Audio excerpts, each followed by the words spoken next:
Hello, everybody. Welcome to the GM Sports Report, your weekly podcast on all things sports, where every play counts.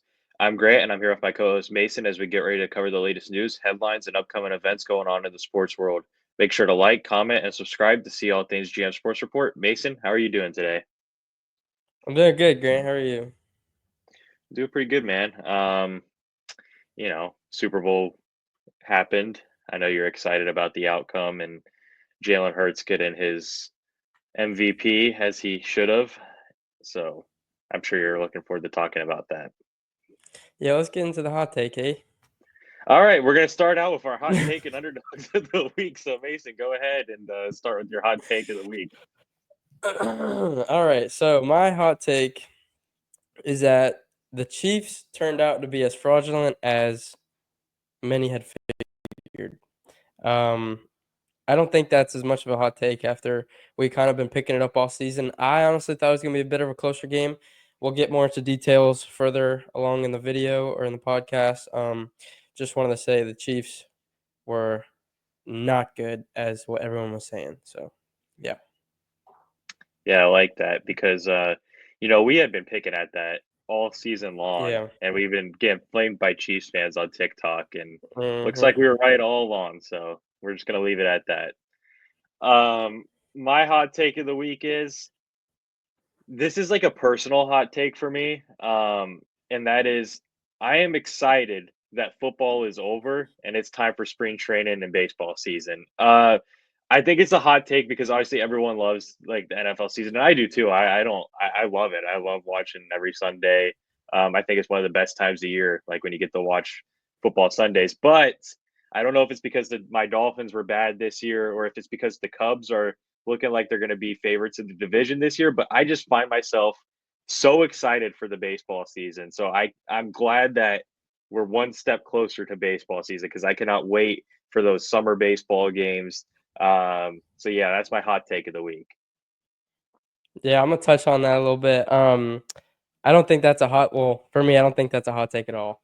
Uh, my team, obviously the Giants had one of the worst seasons they could have had, and the curse is finally over as far as the 24-25 season. So I can't look forward to baseball any more than we possibly can. So spring training starting up here soon. Very excited Yep. for it. So love Yep. the hot Looking take. forward to baseball content.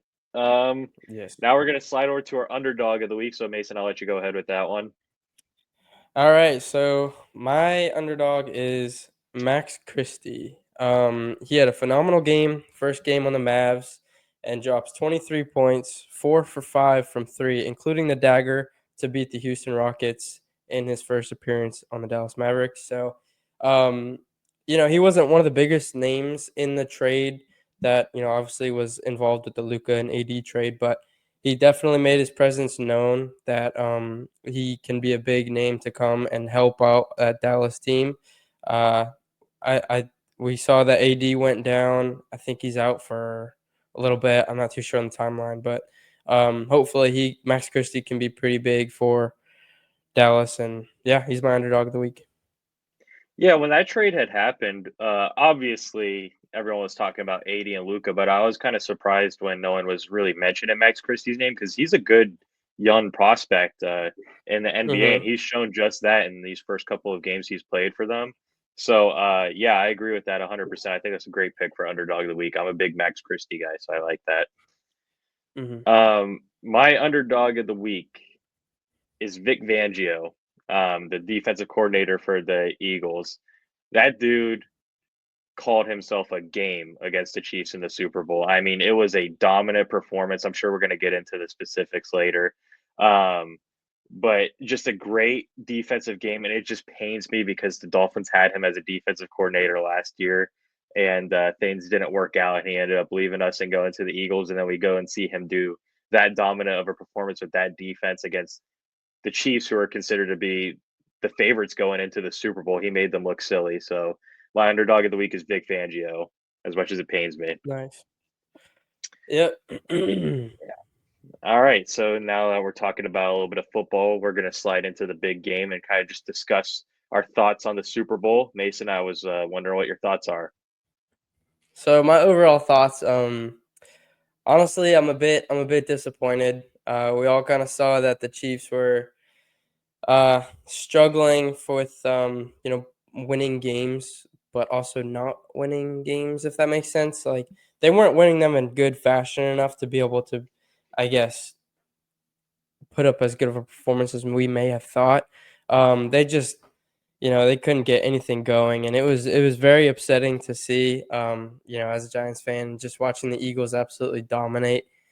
Uh, so yeah, just I don't know. I couldn't keep my bias under the table as much for everyone saying that they didn't want the 3P. I was so full in on the 3P. I just couldn't. I lost sight of I guess the greater good, as some people would say. But yeah, their O line was just atrocious. Patrick Mahomes looked awful. Defense did not look great at all either. Just all around horrible performance by the Chiefs, but also overall great performance by the Eagles. Got to give credit where it's due. D line was phenomenal. DBs were phenomenal. Everything was good. So yeah, that's kind of my just overall thoughts on that. Yeah, I think you pretty much cleared that up. Like I was saying earlier, that Eagles defense was just absolutely insane. They kind of took over the game with the Cooper DeJean pick six, and then hmm why can't I remember the linebacker that got the other pick? What was his name again? Zach Bond. Zach Vaughn, there we go. With his crazy interception. So, and then the forced fumble that they had, they just were playing such a great game on defense.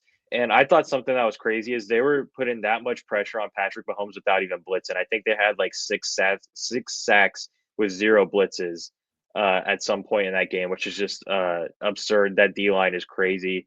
Um, the whole defense is just really well rounded. You got good corners, you got good safeties, you got good middle linebackers, you got a good defensive line. So it really was a great performance, and obviously Vic Fangio called a great game on that side of the ball. But on offense, they did really well, and this is the one thing I will give credit to the Chiefs for.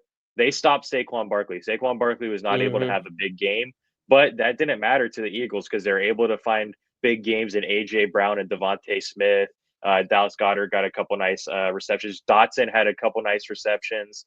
hmm Um, so they really found their stride in the pass game, which was impressive on the Eagles' behalf too, because no one really knew. Like obviously AJ Brown and Devontae Smith, they're really good receivers, but they spread the wealth pretty well throughout the all the receivers and the tight ends. So even Saquon Barkley had a couple nice receptions too. So they really found it in the pass game, which I was not expecting. I was expecting it to be a very run heavy offense for them, and I think they did a good job of adjusting after those first few plays when they saw they might not have found a lot of success there. So you got to give credit when credit's due there. And as far as the Chiefs go, I never want to hear comparisons of Mahomes to Brady again, at least not for now. Tom Brady would have never done that. That's all I'm saying. Yeah, so a real quick stat on that. Yeah, Patrick Mahomes has more interceptions in, I think, his Super Bowl runs. I think it's 5 Super Bowls now than Brady had in 10 Super Bowls, um, which is yeah, an insane stat. And also, real quick on the Chiefs' defense, I think they were so keyed in on the run game and Saquon Barkley. I saw that they were in press man a couple times, yeah, and then Dotson on that one that was first ruled a touchdown, but then down at the 1 yard line, he was just pressed up, man coverage, did a little swing route, got around to the outside. Hurts was able to just float it right over, and yeah. So I think they yeah, definitely got caught napping, worried about the wrong things, but also did just can't cover both at the same time. The pass game and yeah. It's Saquon. too So good of an offense. yep, Yeah, I agree. Even that AJ Brown touchdown was on press yeah, coverage. So yeah, I think hmm you hit the nail on the head there. They're definitely worried about Saquon, which they should be. But yeah, it was just a rough game for the Chiefs, and I'm not complaining because I've been needing that. Seeing Travis Kelsey all sad on the sideline made my day. So I know it didn't make you yeah. happy, but it made me happy. Yeah, I mean, it is what it is. When you play that good of football, you're expected to win. And then Right. one real quick thing also on that, I think it was like 2 or 3 minutes left in the third quarter. Eagles got the ball, and everyone thought that the Eagles were going to run the ball, to kind of just chew clock, and they just throw that absolute bomb to Devontae Smith to add more of a lead. I think that was a very great call and execution on the coaches and players ends of it. It just definitely caught the crowd or the you know peers watching off guard, as well as the defense as it showed. So I thought that was Hmm. pretty crazy. Yeah. I don't know about you, but I'm almost a little relieved to stop talking about the Super Bowl so much. I feel like the last like 3 weeks we've just been saying the same things over and over again. So it's finally we can Yeah, take a breath, move on. You can obviously forget about it and not think about the Eagles anymore. So I know you're happy about that. And we'll move on to the NBA now. And one we're gonna do. second, Oh, one go ahead. second. Go ahead. Yeah. Just to kind of finalize all the NFL and stuff, talk and all that of the season, I have two questions to ask you. Mhm. First question: what was your most memorable, I guess, play or just memory of the season, if you have one? To I be know it's kind of fair, I putting you on mean, it was a spot, really but a rough season. We didn't have too many memorable moments. I just say the game we went to well, when they had that interception at the end against the okay, 49ers that sealed the game, and then Devon Acham with the big run, and that sealed the game. okay, that's fair. And then the second question, what would you say? Maybe not on your own team, but like just over in the NFL entirely. What was the most iconic play that you'll probably remember 24-25 season? Probably the Saquon Barkley backwards hurdle. Yeah, yeah. Yeah. What about I'll you? I'll have to agree. I have to agree on that one. I was gonna say either that one or the Jaden Daniels Hail Mary Oh, to yeah, beat that's a good one. Caleb Williams. That one, That's a good one. I was flipping out on that one. That was crazy. But my You know favorite what? memory, I'd probably just say the blocked field goal for a touchdown to beat the Yeah, Seahawks. But that was good. what were we gonna say? You know what? Next week, since we're not going to be talking about NFL anymore, for the NFL segment, we'll do a top 10 to 1 list of our favorite moments of the season. It doesn't have to be our team, it can be anything. Just Okay. 10 to 1, we're going to make it because there's so many good moments when you think about it. So Yeah, it's hard when you're on the spot right now. But next week, we're going to come with that's fair. That's both fair. our lists and we'll discuss I this like it. because I think it's a really good idea. All right. Sweet. All right. Now we're going to slide over to the NBA and we're going to start with our player and team of the weeks. So Mason, I'll let you go ahead and start with your player of the week. So, player of the week, he is no stranger to this title on this podcast. It's Nikola Jokic, Man. almost a 30-point triple double. It's just 9.8 points per game, 10.8 rebounds per game, and 10.3 assists per game. Just absolutely dominant. And yeah, and just to kind of get out of the way, they're also my team of the week. Nuggets won 7 of the last 10 games, 7-3, and just also have been looking extremely dominant in that West. Currently third seed in that West. So yeah, Yeah, I mean, I think that's a great pick. I think anytime you pick Nikola Jokic, it's a safe bet for safe a bet. rightful Yeah. player of the week because he just puts up crazy numbers every single week. So can't really disagree there. My Hmm. player of the week is more like players, and it's like a duo. As much as it pains me to say, I have to go with Steph Curry and Jimmy Butler. In Jimmy Butler's first 2 games on the Golden State Warriors, they're 2-0. In those 2 games, Curry has had 72 points, and in Jimmy's first 2 games with them, he's had 45 points and 5 steals. So that's a duo that just looks like a match made in heaven so far. I think it's such a perfect fit for the two because Jimmy does a lot of the things that Curry can't do, and obviously Curry does a lot of the things that Jimmy can't do with the shooting and stuff like that. But I was watching his debut with the Bulls. The Bulls were up by like 25 points at some point, and Curry went off a mate like Hmm. for 25 points in the third quarter or something like that. But what really was a big factor in that game was Jimmy Butler, his ability to draw fouls and go to the free throw line. That stops the clock and that gets you free points on the board because he's a really good free throw shooter. So that was also a big factor into how they're able to come back between Curry's 3-point shooting and Jimmy's availability to get to the free throw line and stop the clock and get some free points on the board. That's going to be a pretty good deal. And then obviously Jimmy's a great defender. The 5 steals, as I mentioned in his first 2 games, has looked really good. This looks like a really good fit. I'm very interested to see what it looks like when Jonathan Kaminga comes back from injury because I feel like that's going to be like their third option on this team. And it'll be very interesting to see how it plays out. But yeah, those are my players of the week. Um, my team of the week is a team that I never would have thought this year I would be picking as a team of the week, and that is the Portland Trailblazers. They are 7-3 in their last 10 games, and at one point last week, they had won 10 of their last 12 games, which is just crazy because their team is not that good at all. And they're still like, I think, in like 13th or 12th place, maybe in the West or something like that. So they're still not that good. But, good for Portland fans, to see their team get some wins together, sort of see the That's process a little bit with crazy. these young guys. Anthony Simons kind of stepping into his own. Scoot Henderson's starting to look a little comfortable. So, it's good to start seeing that process pay off a little bit of this rebuild. So, had to shout them out. And then, real quick, I'll shout out the Lakers, who are 9-1 in their last 10 games. They're looking pretty good. So, I think they're also rightful of a spot on Team of the Week. So, yeah. Nice.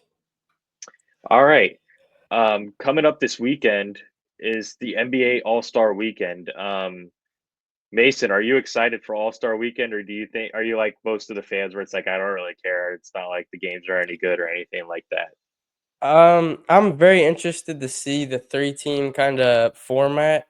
Um, me being as new to the NBA and all that as I am, only had the past 3 seasons or whatever, it was always just kind of the 2 teams, and now to see the 3 teams, I'm not sure if it's been done before, but to kinda Hmm. see it in action, I'm very interested. Um, that's kinda the biggest thing I'm looking forward to, but I'd say the overall biggest thing is the three-point shootout, Yeah, with Jalen Brunson and your boy Tyler Hero, so that'll be very interesting. We'll see if, we can stop Dame from winning. So, yeah, yeah. I'm looking I forward think to it. that's the biggest thing. Yeah, Yeah, yeah.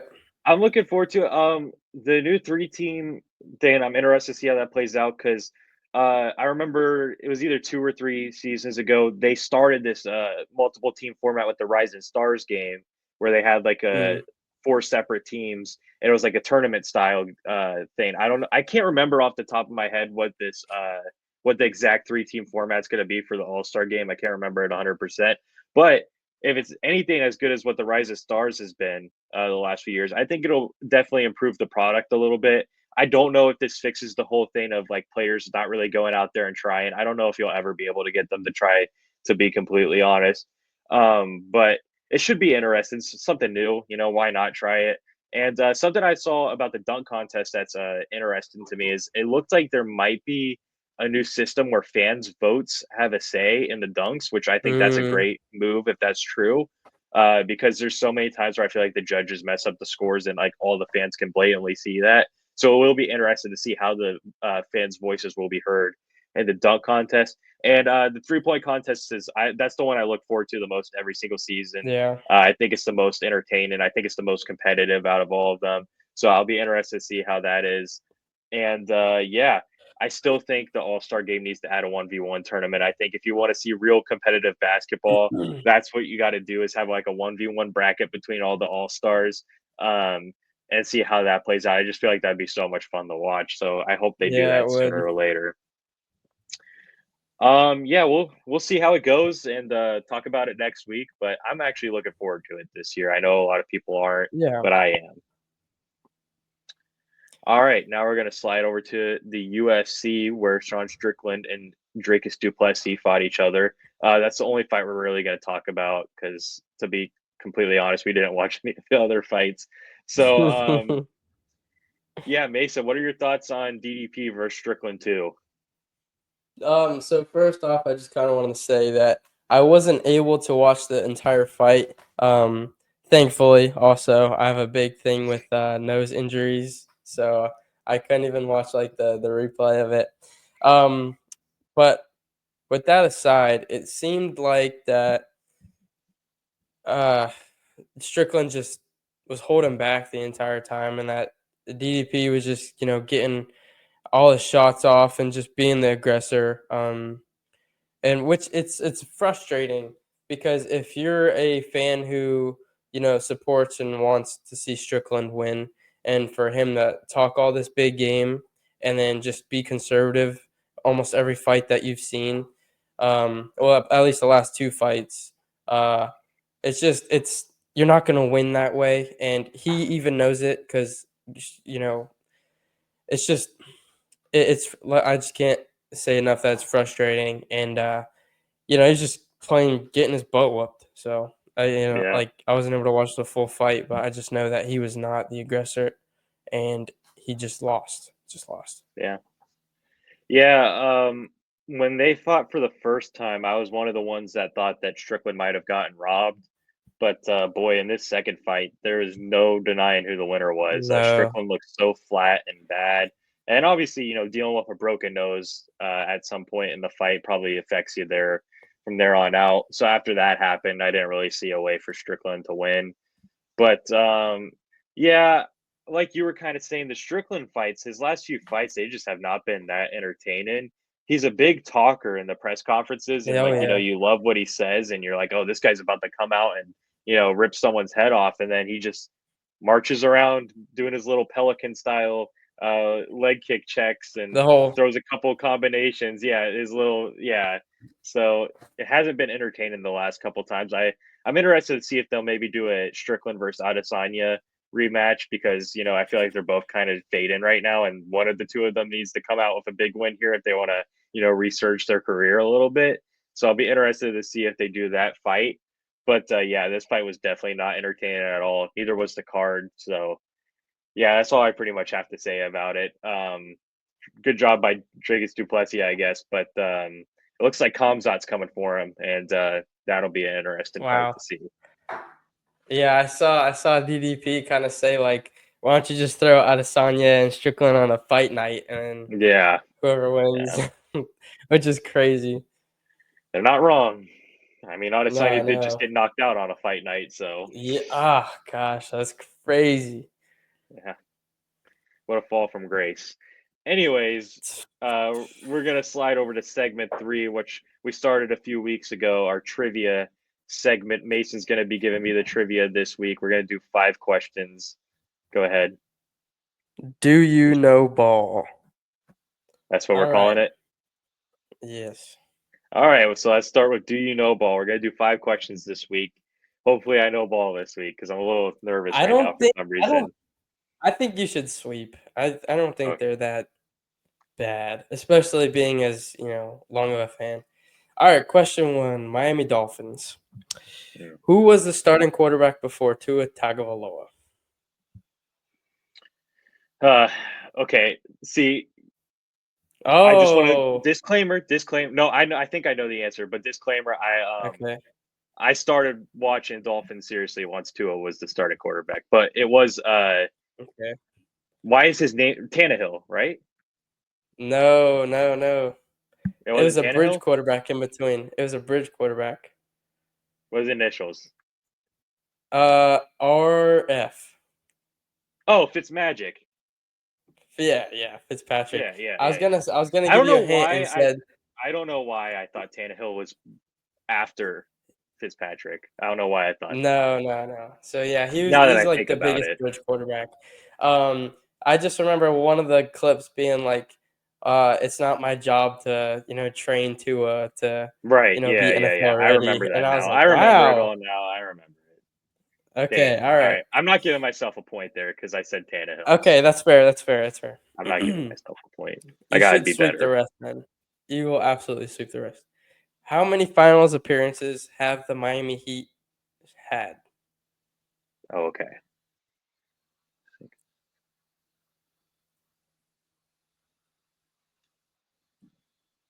Hold on.